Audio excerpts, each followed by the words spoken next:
ပြိုင်ပွဲနာမည်တော်မှန်အောင်မပြောနိုင်ပဲဝင်းသားစုမျှော်လင့်နေတဲ့ကြော်ကြော်အိန္ဒြာပရိသတ်များရှင်ကြော်ကြော်အိန္ဒြာကတော့ Miss Grand မြန်မာမှာကလေးကပရိသတ်တွေအခိုင်အမာရရှိထားခဲ့တဲ့သူတအုပ်ဖြစ်ပါတယ်။ Miss Grand မြန်မာမှာတော့က Miss Grand ပြည်ဦးလွင်ဖြစ်အားလုံးကချစ်ခင်အားပေးခဲ့တာဖြစ်ပါတယ်။ကြော်ကြော်အိန္ဒြာကအရေးချင်းကောင်းတွေများစွာကိုပိုင်ဆိုင်ထားတဲ့သူဖြစ်ပြီးတတိလည်းတော်တော်လေးရှိတဲ့သူတစ်ယောက်ဖြစ်ပါတယ်။ရဲရင်နဲ့တတိရှိတဲ့ဖြက်ဖြက်လက်လက်ရှိပါတယ်။ဒါပေမဲ့ကြော်ကြော်အိန္ဒြာမှာကတော့ယုံကြည်မှုတွေပြောင်းနေတဲ့ဆိုတဲ့ပုံစံမျိုးပေါ်နေခဲ့တာဖြစ်ပြီးအားနည်းချက်တွေကလည်းအများကြီးရှိတာပါလူငယ်တယောက်ဖြစ်လို့တွက်လက်တွေဖြက်လက်တွေဆိုပေမဲ့ဖြက်တိုးညံနဲ့ညံရည်ညံသွေးကတော့အင်မတန်မှနှဲပါတာဖြစ်ပါတယ်ဒါကြောင့်ကြော်ကြော်အိန္ဒြာဟာ Miss တယောက်ဖြစ်ဖို့အတွက်အရေးချင်းတွေနည်းတယ်ဆိုပြီးမှတ်ချက်တွေပြုခြင်းကိုခံနေရတာပါ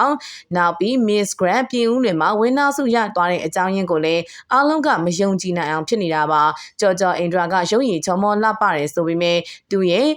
အင်္ဂလိပ်လိုပြောနိုင်တဲ့ ESK ကတော့တော်တော်လေးကိုရှော့နေခဲ့တာဖြစ်ပါတယ်။ Miss တယောက်ဖြစ်ဖို့အတွက်အရေးချင်းတွေအများကြီးလိုပါတယ်။ကဝေါ့ရှောက်တက်ရုံလှပရုံနဲ့ Miss တယောက်မဖြစ်ပါဘူး။ Communication ချိတ်ဆက်မှုတွေအားကောင်းရသလိုနိုင်ငံတကာဘာသာစကားဖြစ်တဲ့အင်္ဂလိပ်စာကိုလည်းကျွမ်းချင်းပြောဆိုရေးသားနိုင်မှသာ Miss တယောက်အတွက်လွယ်ကူချုံးမွေမှာပဲဖြစ်ပါတယ်။ဒါပေမဲ့ကြော်ကြော်အိန္ဒြာကတော့လုံးဝအလျှော့မပေးဘဲနဲ့ Miss Grand မြန်မာကနေနှုတ်ထွက်ပြီးရဲ့နောက် Miss Supranational ကိုလည်းဝင်ရောက်ရှင်ပြိုင်ခဲ့ပါတယ်။ဒါပေမဲ့သူ့အနေနဲ့အခုလိုမျိုးစတင်ရှင်ပြိုင်ကလေးကအလွဲမှားတွေလုပ်နေတာပါ။ယုံကြည်မှုအပြည့်နဲ့လှုပ်ဆောင်နေရဆိုပေမဲ့သူလုပ်နေတဲ့အလုပ်တွေကအလွဲမှားတွေဖြစ်နေတာပါ။ကိုပါဝင်ရှင်ပြိုင်နေတဲ့ပြိုင်ပွဲရဲ့နာမည်ကိုတော့မှန်အောင်မပြောနိုင်တာက Miss တယောက်အနေနဲ့တော်တော်ဆိုးဝါးတဲ့လုပ်ရက်ဖြစ်ပါတယ်။သူကတော့ Miss Supranational ကို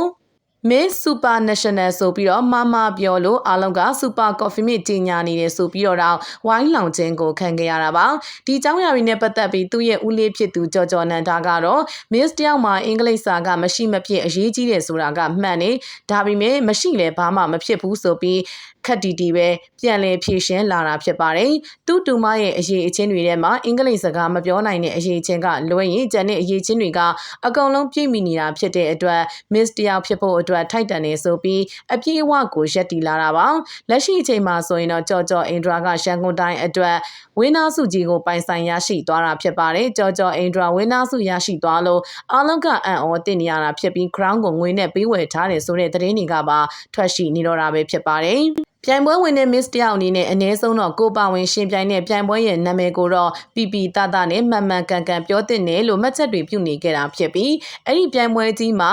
question and answer အစီအစဉ်မှာဆိုရင်လည်းကြော်ကြော်အိန္ဒြာကအလွတ်ကျက်ထားတဲ့အတိုင်းဖြေကြားခဲ့တာကြောင့်သူကမေးခွန်းကြိုတင်ရရှိထားတဲ့သူဆိုပြီးအားလုံးကပြောနေကြတာပါနောက်ပြီးစာချက်ချိန်မှာရနေတဲ့ Miss တယောက်ဖြစ်တယ်ဆိုပြီးတော့လည်းဝေဖန်မှုတွေမြင့်တက်နေတာပါဗီဒီယိုကိုကြည့်ရှုနေတဲ့ပရိသတ်ကြီးအနေနဲ့ရောပြိုင်ပွဲရဲ့နာမည်ကိုတော့မှန်အောင်မပြောနိုင်ပေ crown စုကြီးကိုမျှော်လင့်နေတဲ့ကြော်ကြော်အိန္ဒြာနဲ့ပတ်သက်ပြီးဘယ်လိုမှတ်ချက်ပြုကြလဲဗီဒီယိုအောက်က comment လေးမှာရေးသွားပေးခဲ့ပါအောင်ရှင်